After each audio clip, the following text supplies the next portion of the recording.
pensais en fait au cinéma de Ridley Scott et je trouve que c'est super intéressant parce que c'est un cinéaste, on parle peu de ses positionnements qui sont, comme tu dis, en fait, assez progressistes, assez déconstruits. Je pense à des films comme Thelma et Louise, Last Duel. Ou Alien.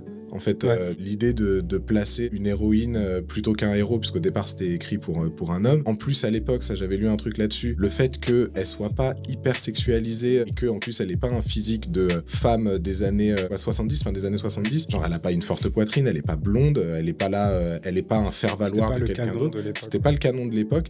Et en fait, ce que je kiffe là-dedans, c'est que pourtant, quand tu sors d'Alien, t'as mangé ça. En fait, il a réussi à faire ce que tu dis, le blockbuster, c'est-à-dire que toi, t'es pas en train de te dire, il a cherché à déconstruire l'image de la femme, mais il l'a fait. On parle rarement de Ridley Scott sous ce prisme-là, alors que c'est vrai que c'est des choses qui sont très présentes dans son cinéma, finalement. Même dans un de ses derniers films, The Last Duel. Ouais. C'est pareil, tu vois, c'est sur. Pour moi, un de ses meilleurs derniers films. Terrifiant, quoi.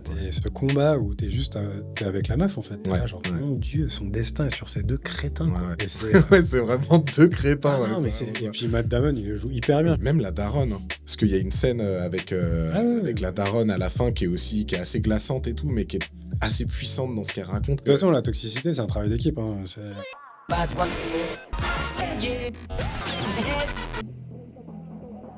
More intensity.